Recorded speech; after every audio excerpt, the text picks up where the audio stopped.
अमेरिकी अधिकारियों ने विफल सिलिकॉन वैली बैंक से जमाकर्ताओं के पैसे को पूरी तरह से बचाने के लिए रविवार को व्यापक उपायों का अनावरण किया और अन्य संस्थानों को ग्राहकों की जरूरतों को पूरा करने में मदद करने का वादा किया। एक संयुक्त बयान में यूएस ट्रेजरी सहित वित्तीय एजेंसियों ने कहा कि एसवीबी जमाकर्ताओं के पास मंडे 13 मार्च से उनके सभी पैसे तक पहुंच होगी और अमेरिकी करदाताओं को बिल का भुगतान नहीं करना पड़ेगा। US federal reserve, federal deposit insurance corporation (FDIC) और ट्रेजरी ने कहा कि सिग्नेचर बैंक में जमाकर्ता एक न्यूयॉर्क स्थित क्षेत्रीय आकार का ऋणदाता है जिसके पास महत्वपूर्ण क्रिप्टोकरेंसी एक्सपोजर है, जिसे रविवार को स्टॉक की कीमत में गिरावट के बाद बंद कर दिया गया था। फेड ने घोषणा की कि ये बैंकों को जमाकर्ताओं की जरूरतों को पूरा करने में मदद करने के लिए अतिरिक्त धन उपलब्ध कराएगा, जिसमें निकासी शामिल होगी। एजेंसियों ने अपने संयुक्त बयान में कहा, हम अपनी बैंकिंग प्रणाली में जनता के विश्वास को मजबूत करके अमेरिकी अर्थव्यवस्था की रक्षा के लिए निर्णायक कार्रवाई कर रहे हैं। 2008 के वित्तीय संकट के बाद किए गए सुधारों के कारण अमेरिकी बैंकिंग प्रणाली लचीला और ठोस आधार पर बनी हुई है। वे सुधार आज की कार्रवाइयों के साथ मिलकर यह सुनिश्चित करने के लिए आवश्यक कदम उठाने की हमारी प्रतिबद्धता को प्रदर्शित करते हैं कि जमाकर्ताओं की बचत सुरक्षित रहे। FDIC जमा की गारंटी देता है, लेकिन प्रति ग्राहक और प्रति बैंक केवल $250,000 तक। वाशिंगटन पोस्ट ने बताया कि संघीय बैंकिंग कानून हालांकि FDIC को अबीमीकृत जमा राशि की रक्षा करने की अनुमति देगा, अगर ऐसा करने में विफलता प्रणालीगत जोखिम पैदा करेगी।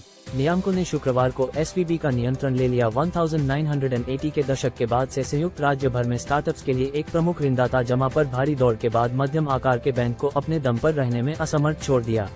रविवार के संयुक्त बयान से कुछ घंटे पहले ट्रेजरी सचिव जैनेट येलेन ने कहा कि सरकार SVB विस्फोट से वित्तीय संक्रमण से बचना चाहती है क्योंकि इसने बेलआउट से इनकार किया है।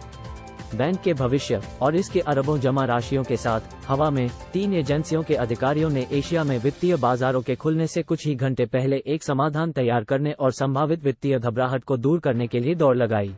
येलेन ने CBS को बताया कि अमेरिकी सरकार ये सुनिश्चित करना चाहती है कि एक बैंक में मौजूद परेशानी दूसरे बैंक के लिए संक्रमण पैदा न करे जो अच्छे हैं। उन्होंने कहा कि सरकार SVB में स्थिति के समाधान पर FDIC के साथ काम कर रही थी, जहां कुछ 96% जमा FDIC की प्रतिपूर्ति गारंटी द्वारा कवर नहीं किए गए हैं। SVB द्वारा एक दिन पहले अपनी परेशानियों का खुलासा करने के बाद गुरुवार को निवेशकों ने कुल मिलाकर बैंकिंग क्षेत्र को दंडित किया, लेकिन शुक्रवार तक कुछ बड़े बैंकों के शेयरों ने लाभ दर्ज किया। अमेरिकी अधिकारियों द्वारा वित्तीय बाजारों को आश्वस्त करने के प्रयासों के बावजूद क्षेत्रीय ऋणदाता दबाव में रहे।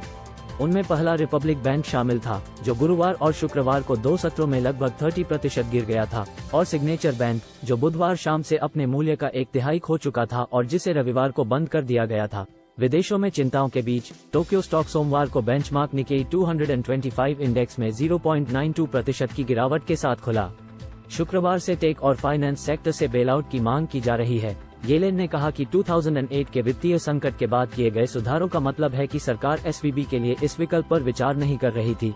वित्तीय संकट के दौरान प्रणालीगत बड़े बैंकों के निवेशक और मालिक थे जिन्हें जमानत दे दी गई थी, और जो सुधार किए गए हैं उनका मतलब है कि हम फिर से ऐसा नहीं करने जा रहे हैं, उसने कहा।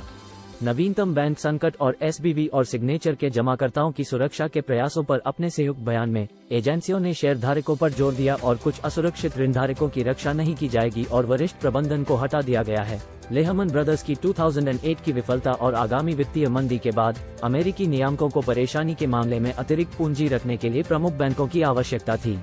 सबसे बड़े बैंकों में कमजोरियों को उजागर करने के लिए यूएस और यूरोपीय प्राधिकरण नियमित तनाव परीक्षण आयोजित करते हैं। SVB का विस्फोट न केवल 2008 में वाशिंगटन म्यूचुअल के बाद से सबसे बड़ी बैंक विफलता का प्रतिनिधित्व करता है, बल्कि अमेरिकी खुदरा बैंक के लिए अब तक की दूसरी सबसे बड़ी विफलता भी है। आम जनता के लिए बहुत कम जाना जाता है। SVB स्टार्टअप्स के वित्तपोषण में विशिष्ट है और संपत्ति के हिसाब से सबसे बड़ा अमेरिकी बैंक बन गया है। 2022 के अंत में इसके पास संपत्ति में $209 बिलियन और जमा में लगभग $175.40 बिलियन था। कंपनी ने पहले दावा किया था कि प्रौद्योगिकी और जीवन विज्ञान कंपनियों के लगभग आधे, जिनके पास US फंडिंग थी, उनके साथ कई लोग इसके पतन के संभावित लहर प्रभावों के बारे में चिंतित थे।